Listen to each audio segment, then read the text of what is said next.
Bonjour à tous et bienvenue dans cette nouvelle formule, le journal de l'Assemblée Générale. Hervé Rebolo nous a rejoint. Hervé, l'année 2016, si on doit la caractériser, et en toute humilité, mais également en toute objectivité, il faut absolument mettre un superlatif extraordinaire, cette année 2016.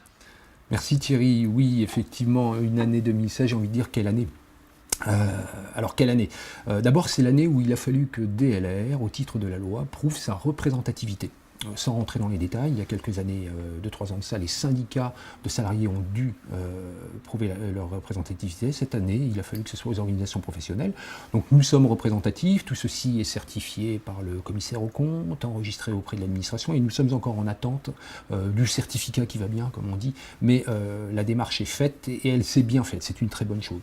Deuxièmement, ça a été une année où les syndicats qui ont rejoint DLR, je pense à UFL, je pense à la CIM, je pense à la commission GRU à Tours, qui elle est une commission interne, ont commencé à produire, ont commencé à travailler beaucoup. Il a fallu reprendre pour ces syndicats tout l'administratif, les fichiers, les appels de cotisation, reprendre des relations avec les administrations. Donc ça a été extrêmement lourd, extrêmement long à gérer.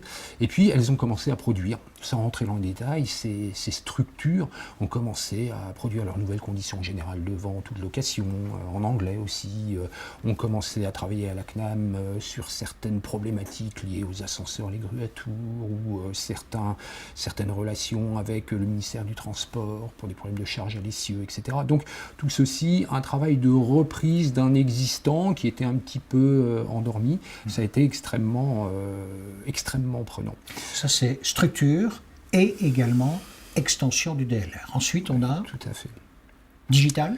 Ensuite, effectivement, DLR a voulu, le conseil d'administration a voulu démarrer un budget et une action sur DLR demain, 2020-2025, que sera la digitalisation de nos métiers. Nous sommes en full service, littéralement, parce que dans 4-5 ans, nous ne travaillerons pas avec des algorithmes, des ordinateurs apprenants, etc. Donc, nous travaillons là-dessus.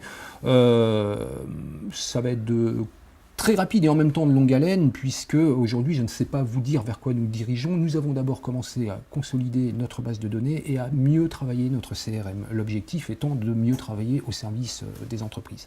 Toujours dans ce cadre d'idée, si vous me permettez d'enchaîner, c'est que DLR a décidé de rentrer dans une procédure de certification selon un référentiel qui s'appelle Calliope, un référentiel destiné aux organisations professionnelles. En 2 mots ? Bien, en 2 mots, c'est mieux être organisé en interne pour mieux travailler au service de nos adhérents. Alors, c'est un petit peu complexe à mettre en place. Ceux qui savent ce qu'est la certification, ils l'ont déjà vécu en entreprise, savent de quoi il s'agit. Ça nous fait un bien fou, ça nous aide à nous structurer. Et je pense que nous en verrons les effets dans 15, 18, 24 mois, et qu'avec un peu de chance, nous aurons notre certificat à l'Assemblée Générale du DLR 2018. L'idée générale, c'est tout progrès à une mesure. Et j'imagine ici, on prend la mesure du progrès. Oui, c'est à peu près ça. J'espère mieux en parler l'année prochaine. Toujours dans le cadre des dossiers qui ont compté, cette année, nous avons signé un accord avec un courtier en énergie, qui ne coûte absolument rien ni aux entreprises, ni à DLR, et l'objectif étant de permettre aux entreprises membres de faire une étude d'impact sur leur consommation énergétique et trouver le meilleur fournisseur d'énergie pour faire des économies. Je peux vous annoncer que 6 mois après la signature de cet accord, ce sont des dizaines de milliers d'euros qui ont été économisés par un ensemble de PME. Rien que sur ces gros dossiers, sur ce volume de travail, sur tout cela, on vous avait dit d'ailleurs, ça se poursuit. Y a-t-il eu, vu de l'extérieur, un regard porté sur le DLR, une considération, quelque chose qui a changé ? On dit finalement, ils bossent ces gens-là. Écoutez, je vous remercie de poser la question ainsi. La réponse est oui. Clairement, que ce soit en externe, les institutionnels, nos partenaires, les fournisseurs nous le disent, que ce soit en interne, on nous le dit aussi, et on a pu le mesurer. Cette année, pour la première fois, dans le cadre de notre certification, nous avons lancé une enquête de satisfaction auprès d'une centaine d'entreprises membres de DLR. Les retours sont excellents. Je ne devrais pas dire à ma grande surprise, mais ça fait tellement plaisir qu'on se dit que finalement, on ne s'est pas complètement trompé. Alors bien sûr, il y a beaucoup de choses encore à améliorer, mais j'espère et je pense que nous sommes sur la bonne voie. Il y a une trajectoire, il y a un dynamisme. Et vu de l'extérieur, Vu de l'extérieur, oui, nos partenaires, sans les qualifier particulièrement, nous disent, on voit bien ces 3 dernières années que DLR, ça bouge. Alors, c'est d'ailleurs pour ça que pour amplifier ce mouvement, ce sentiment, DLR a lancé une web TV et s'est mise sur Twitter. Florence Dupont vous en parlera tout à l'heure.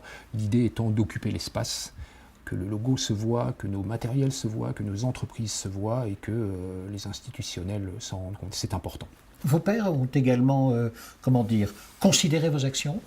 Oui, alors effectivement, ça c'est notre grande fierté 2016. Pour faire rapide, le Centre d'études des directeurs d'associations professionnelles, tous les 2 ans, récompense les organisations professionnelles pour certaines de leurs actions, en management, en influence, en créativité, etc. etc. Il y a 7 prix qui sont décernés. Monsieur Bernasconi, l'ancien président de la FNTP, actuel président du Conseil économique, est le président du jury. Constitué d'économistes, de journalistes, enfin de gens du monde de la société. De personnes averties. De personnes averties, merci Thierry. Et nous concurrions dans la catégorie influence. Nous avons remporté ce prix à notre grande joie, à notre grande fierté. C'est notre action FCTVA. Vous savez que nous menons depuis 2 ans et demi auprès du Parlement pour que la loi change afin que les collectivités locales puissent récupérer la TVA sur les locations de matériel. C'est cette action qui a été récompensée. Puis à notre grande surprise, nous avons aussi eu le prix du public et le prix spécial du jury. Vous êtes revenu 3 fois sur scène. Oui, voilà, c'était assez Non, sympathique. mais c'est bien, tant mieux. Assez sympathique et rigolo. Tant mieux. Quelles sont les conséquences de cela ? Les conséquences, c'est-à-dire déjà en interne, j'imagine d'abord une grande satisfaction, en externe aussi. Bien sûr, une grande satisfaction pour le conseil d'administration, pour l'équipe, pour nos adhérents, et en externe, visibilité. Visibilité, DLR est vue encore une fois. Alors il faut retourner travailler lundi matin, mais c'est une bonne chose, c'est une très bonne chose. 2017, vous démarrez l'année 2017 sur un périmètre étendu par rapport au début de l'année 2016 ? Alors oui, le périmètre est étendu, effectivement, plus d'adhérents, plus de syndicats membres, plus de commissions, avec une équipe qui, elle, ne bouge pas, un périmètre égal, donc ça veut dire qu'il faut encaisser la charge, et ça veut dire aussi que 2017 doit être une année de stabilisation de tout ceci. Alors, j'ai omis un point qu'il faut aussi aborder, c'est que vous savez que nous faisons de la formation aussi. Alors Julie Duval en reparlera tout à l'heure dans le cadre du dossier pénibilité. Cette année, DLR a réalisé à peu près une vingtaine de sessions, dont une bonne quinzaine, rien que sur le dossier pénibilité. Ça a amené des solutions aux entreprises, mais tout ceci pour dire que nous avons mené ces développements en 2016 tout en maintenant cette action développement de la formation qui est essentielle. Si on devait se projeter sur l'année 2017-2018, sous forme non pas de conclusion, mais de prospective, vous iriez vers quelle tendance, vers quelle trajectoire ? Alors déjà, mais je crois que c'est un peu pareil dans les entreprises, se projeter à 2 ou 3 ans, c'est toujours un exercice un petit peu compliqué. Mais disons que le fait que DLR, avec de nouveaux partenaires, avec de nouveaux syndicats, avec de nouveaux adhérents, grossissent un petit peu est une très bonne chose. Je vous rappelle que la loi oblige les branches professionnelles à se regrouper dans les années qui viennent, à court et moyen terme. L'idée est de passer de 1000 conventions collectives en France aujourd'hui à 300 en moins de 10 ans. Ça veut dire que plus on sera représentatif, plus nous aurons de possibilités et de chances de faire valoir ce que nous sommes, notre convention collective, etc. etc. Deuxièmement, il va falloir stabiliser effectivement en 2017 tout ceci.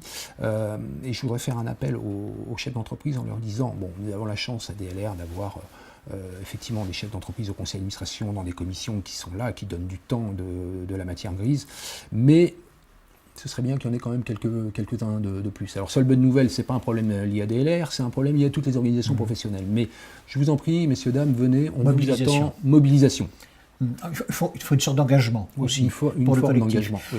Sachant que pour l'entreprise elle-même, l'engagement dans le collectif sera bénéficiaire pour l'entreprise aussi, j'imagine, bien sûr. Ah, totalement. Il y a un retour sur investissement, on va dire. Je vais même être un peu provocateur. J'ai toujours remarqué, depuis que je travaille en organisation professionnelle, que comme par hasard, les meilleurs sont toujours dans leur organisation professionnelle.